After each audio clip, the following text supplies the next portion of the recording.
With the new WRC game on the market, the demand to rally is certainly going to enjoy a rise.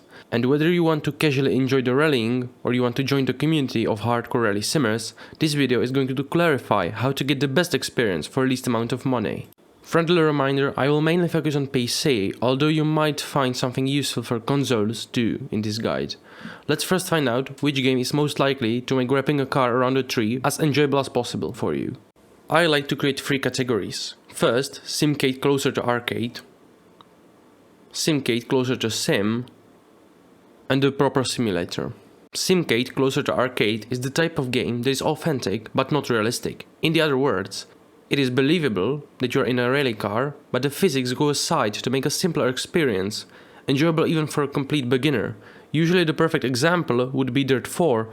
It is not as much sim as a Dirt Rally, but it still carries the believability of rallying, unlike for example Sega Rally Championship.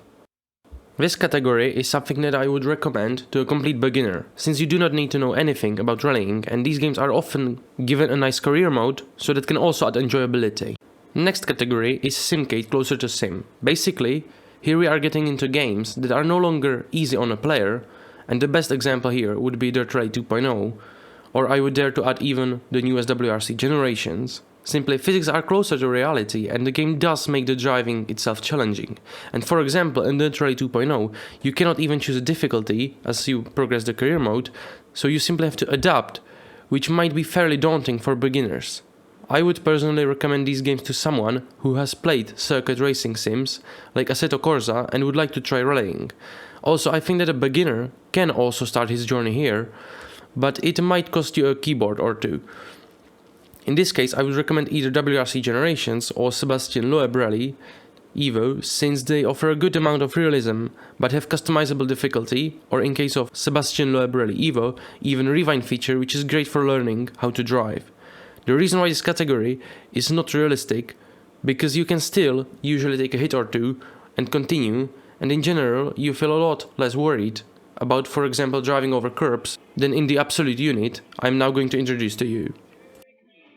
The last category is reserved for only one game. Game that might be harder than even real life. Richard Burns Rally.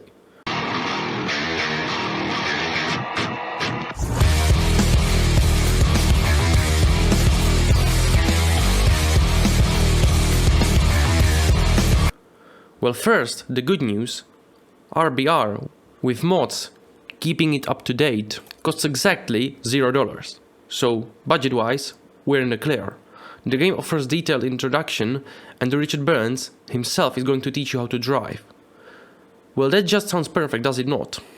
Well, except the game is total sim in a way that every single thing that in real life can get you out of the race is here. Like for example, you can just slightly hit a curb and immediately your wheel will get the drifter's camber, and good luck finishing. Or another thing, you can stall the engine just like in real life. Simply lock up the wheels for too long and the engine is dead. Start out wrong, engine is dead.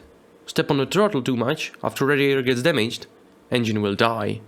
In this game, just touching a wall can send you to moon. Sometimes the damage is even more intense than in real life. Simply, even though the Richard Burns Rally gives you very solid basics, your engine still might die. Nonetheless, this game, just for example, accounts for things like altitude, which affects performance of your engine too. Too high, and you know what the engine is going to do? Yep. Next example would be perhaps leaves, which in other games are just to make you feel the autumn, but here you drive on these bad boys and you're going to flip and accidentally crash into International Space Station. And remember, space is vacuum, so your engine dies. So yeah, and just to add some salt to the wound, gamepad on this game works terribly. Basically there is no delay between full application of steering, so you have to be really smooth, and there is also no binding for a clutch.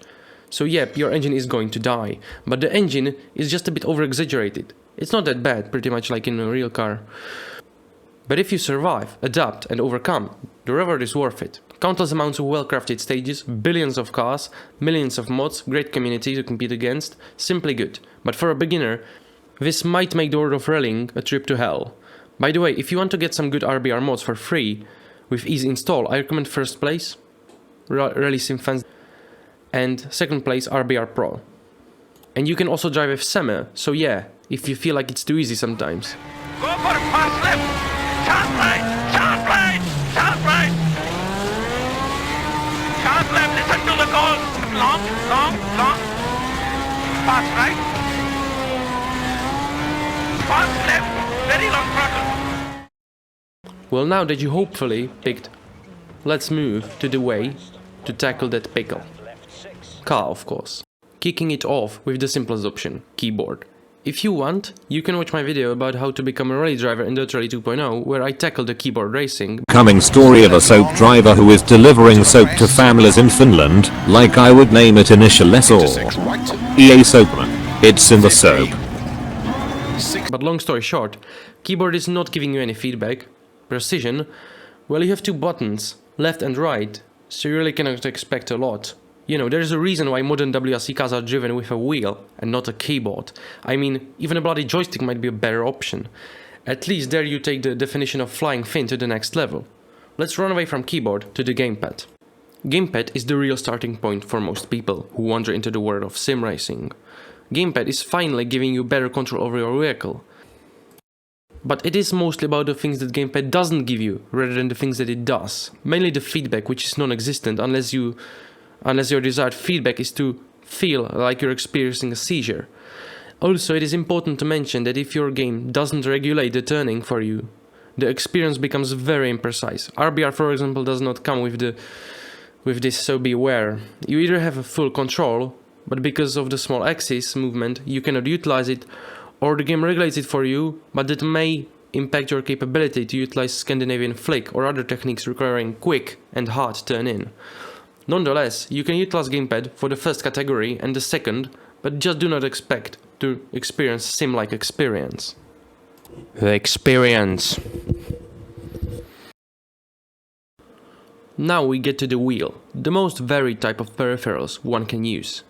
Obviously, wheel provides the greatest axis placement you could possibly want and also makes the shifting comfortable and intuitive. But all wheels have these features, but it's the force feedback that really sets the wheels apart. There are three main types you can encounter: gear-driven, belt-driven, and directly driven. Let's start with the cheapest, the gear-driven steering wheels. This system works as described in the name. Weak motor is getting mechanical advantage through gears and this way delivers force feedback that is strong enough to make you feel like you are there. But example is, for example, Logitech G27 and G29. The system has a few downsides, mainly the quality and strength of force feedback is not groundbreaking. Also, the gear drive can get louder than a thunder screech when you fight it, but they are light and easy to use and fairly cheap. By many, they are considered a perfect start for sim racing, but to this I will come back later when I will tell you the ultimate wheel for rallying. Next category is belt driven. Works in the same way like gear driven wheels, but belt can handle your inputs against force feedback better. Mainly the belt is just going to slip if overloaded instead of jumping a cog like with a gear drive. Also, belt is smoother and quieter solution to the problem, but a bit more expensive one. For example, Thrustmaster is known for making good belt drives with their T300 and others. I personally have never used a belt driven wheel, so I cannot say much to this category, and it is not even included in the ultimate solution for rally sim, in my opinion. Next up is direct drive. Here you get a strong motor, which is connected through no mechanical advantage to your wheel. This means in theory perfect feedback and a better way to simulate more advanced elements like curbs and holes. But because the motor needs to be strong, it gets quite expensive and usually the manufacturers simply expect these pieces of hardware to be bought by someone experienced with sims. And things all related. Because you won't find a cheap wheel attached to this base. Well, you won't find any wheel. It usually comes as just a wheelbase and you have to buy wheel to it. So this drives the cost up even more. Although if you're spending this much money on a wheel, you might want to get a wheel you will actually like. Nonetheless, this is not included in my ultimate rally budget setup because it's just too expensive and does not benefit you that much in rallying. Alrighty, now when we have gone over rally games and the hardware that helps you to tame them, I am now going to explain my personal opinion on the ideal rally sim setup for the least amount of money. Everything is just my opinion. Rally games or sims do not require as precise feedback as circuit racing does, because not only that the rally is not the hunt for perfection like circuit racing, even in something like RBR does not make a huge difference in your performance. I personally have used Logitech G27 and then upgraded to the Direct Drive CSL-DD, and I can tell you that the difference in times is non-existent. Because in rally, on surfaces such as gravel and snow, your wheel movement is not closely tied with the movement of the car. Simply when you swing a car into the corner, the car is cornering through power sliding and throttle application rather than the steering inputs. While on tarmac the force feedback could give you useful information, you still won't push it to the very limit because you have only one attempt, and all you need is one bump or camber, not in your favor, and you're flying off the edge. So with this explained, in my opinion, the ultimate budget solution for sim rallying would be a gear drive. And I would personally recommend G27 if you can get it used and in a good condition. From my experience, I have mine and still it works, and I have used it for 10 years. Mainly it comes with an H shifter, which I still use to this day. But I think this wheel is really good only for rallying, because the wheel itself has only 6 buttons, which is fine for this motorsport. But for more advanced cars on the circuit, this might not be enough. Also, it can be easily attached to your table, assuming your table is less than 3 cm in thickness. These are just my measurements. Also, mind you, this is the cheapest I think you can start out with, and it is actually semi-decent wheel. You can get it used for under $90. And that's a lot of music for the money. But mind you, this bad boy can get loud if you really fight the force feedback. G27 can sort out all of your hardware for the driving, but let's not forget that you need a computer to run the sim. Well, while RBR can be run on a toaster, other games like Dirt Rally 2.0 and WRC Generations will require a gaming computer. But in general, you do not need a beast of a computer to run rally games.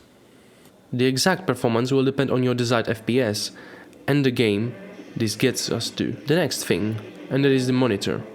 Because it's nice that you can run the game, but pace notes are not that brilliant to guide you through the course without one. In my opinion, as long as you have a standard 60Hz monitor, it's a good start. Most people who enter the world of sim racing slowly build their setup to the desired level, so with a PC and monitor I would say as long as it works and you can enjoy yourself, it's good. So I hope this video guided you through the sim rallying in both software and hardware form, and that you perhaps got something out of my opinion on hardware for sim rallying. Also, I would like to thank you all for the positive response to the first episode of Simpleton. If you do have something to share or have a different opinion on the budget rally sim setup, you can share it down in the comment section. Thanks for watching. Is that better?